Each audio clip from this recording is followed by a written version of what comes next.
purpose of this presentation is going to be to explain how to drive a stick shift, also known as a manual transmission.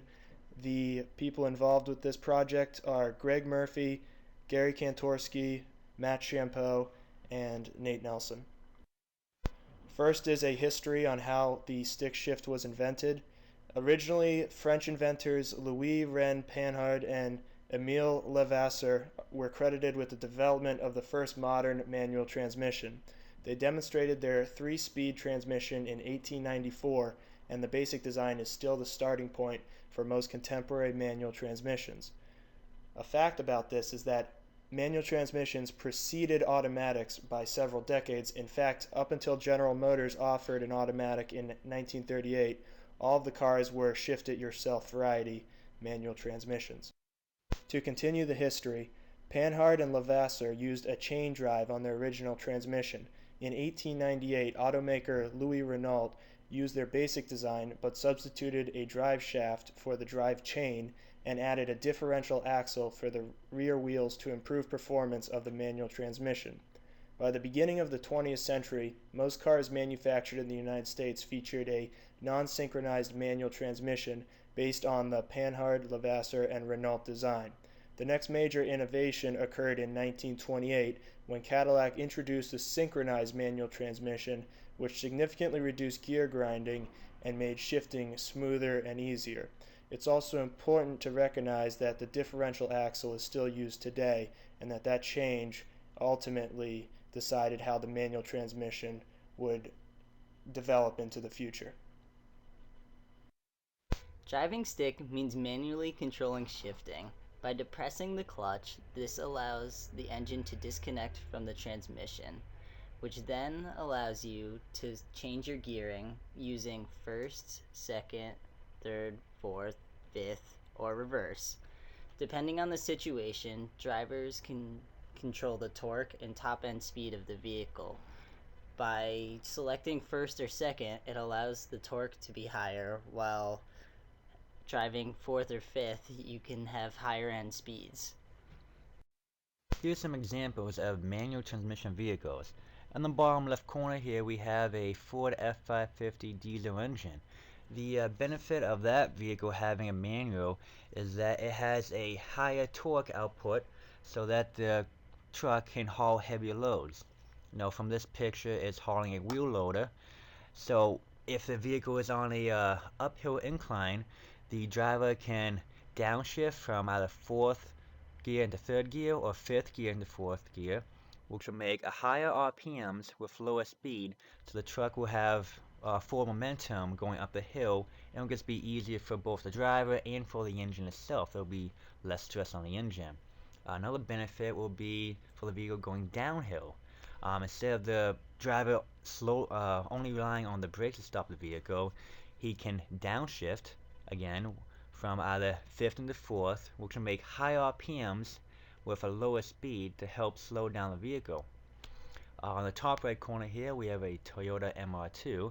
The benefit of that vehicle having a manual transmission could be it being a lightweight vehicle, rear wheel drive, and the engine's in the back.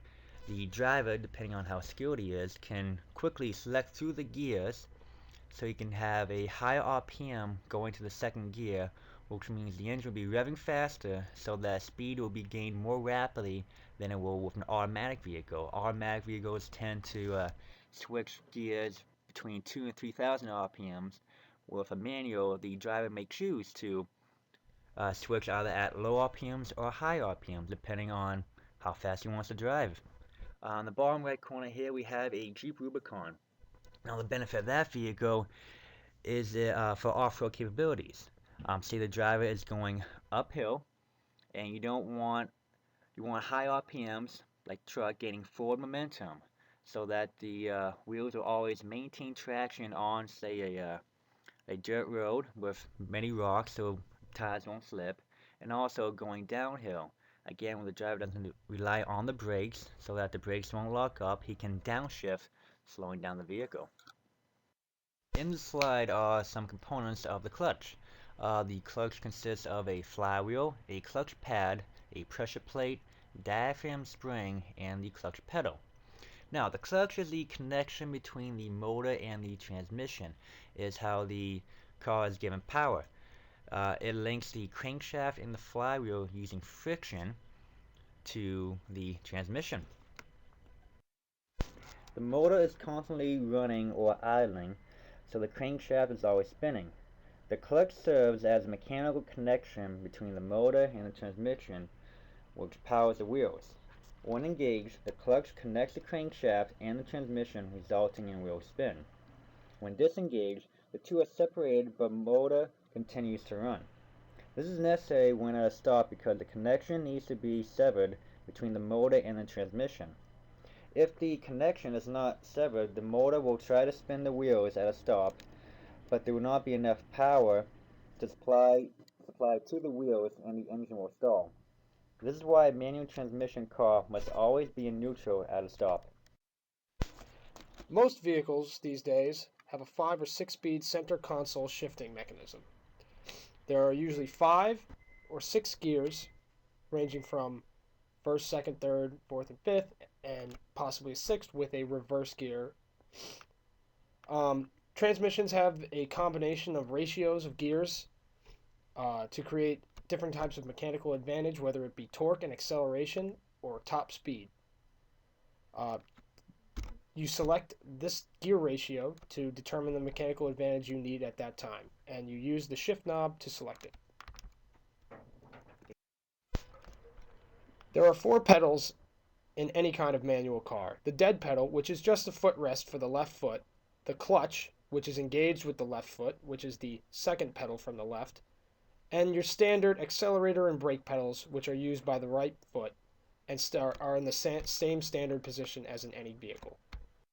The first step of ever driving a manual transmission is to start the engine. To begin, engage the clutch by pressing down with your left foot and turn the key. With your foot still on the clutch, with your right hand select the first gear. Now to begin, slowly ease off the clutch and ease onto the accelerator with your right foot in a delicate balance, giving more acceleration as you ease off the clutch. Now you should be rolling in case you haven't stalled, which you have to repeat the process. But if you are moving, you will now begin to accelerate to the desired RPM on the tachometer, which will show how much power you're using. Now, to shift again, press down on the clutch and ease off the accelerator and shift into the next selected gear. Again, continuing the process of easing off the clutch and easing back onto the accelerator to then enter that gear. And this is the same for shifting up or down to gain more power or more top speed. Thank you for watching our presentation on how to drive a manual transmission. We hope you learned a lot and hope you get to experience the true way to drive.